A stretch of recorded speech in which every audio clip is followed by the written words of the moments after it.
현대 자본주의와 그 부작용 인플레이션. 자본주의 경제는 왜 통화량 돈이 계속 늘어나는 것에 의존할까? 돈을 계속 찍어내거나 빌리는 것이 어떤 문제를 만들까? 기본 개념 쉽고 짧게. 통화량 경제 안에서 사용 가능한 돈의 총량, 현금, 예금 등. 인플레이션, 물가가 전반적으로 오르는 현상. 돈의 가치, 구매력과 하락함. 부채 빚, 개인, 기업, 정부가 미래에 갚아야 할 돈. 재정 적자, 정부가 지출한 돈이 세금 등 수입보다 많은 상태. 자산 가격, 집, 주식, 토지 같은 자산의 가격. 왜 통화량을 늘리나? 경기 부양, 경제가 침체, 실업 성장 둔화하면 중앙은행은 금리를 낮추고 통화량을 늘려 소비와 투자를 촉진하려 함. 디플레이션 방지, 물가가 떨어지면 소비 투자가 위축되므로 적정한 인플레이션, 완만한 상승을 유도하려 함. 채무 상환용이 더 많은 돈, 낮은 금리는 빚 상환 부담을 줄여서 금융 시스템 붕괴를 방지.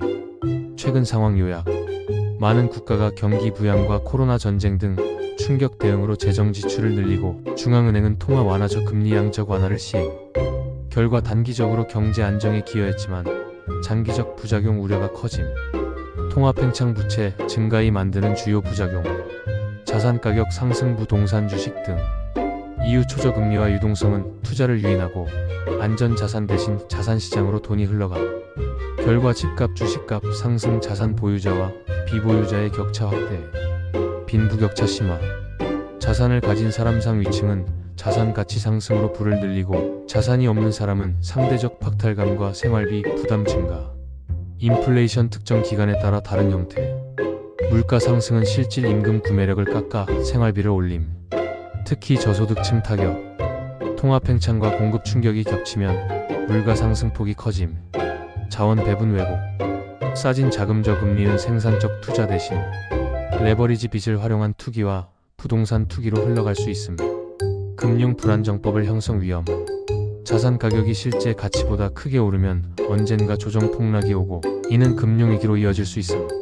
정부 가계의 장기적 부담 증가. 높은 부채는 미래 세대에게 부담 전가. 금리 상승 시 재정 건전성 위험. 쉬운 예시 비유. 수영장 비유. 수영장을 물통화로 채우면 수영하기, 경제활동은 쉬워진다. 하지만 물을 너무 많이 넣으면 물이 넘쳐 물가 상승.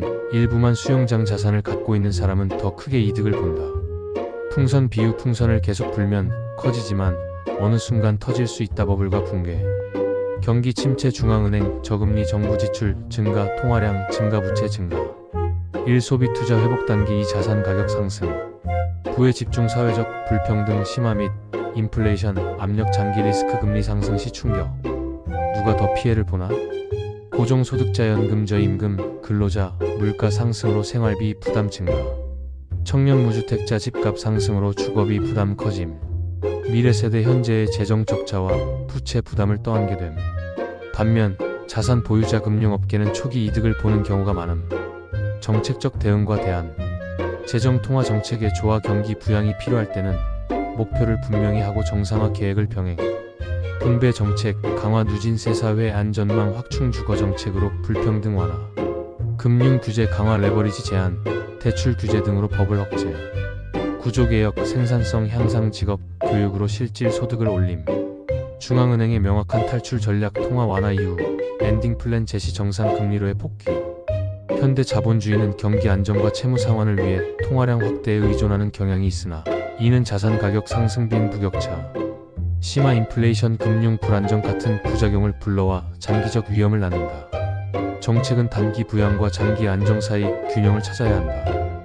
통화량과 자산 가격의 관계는 역사적으로 여러 번 관찰되었으며 2008년 금융위기 전의 자산버블, 2020년대의 자산 가격 상승,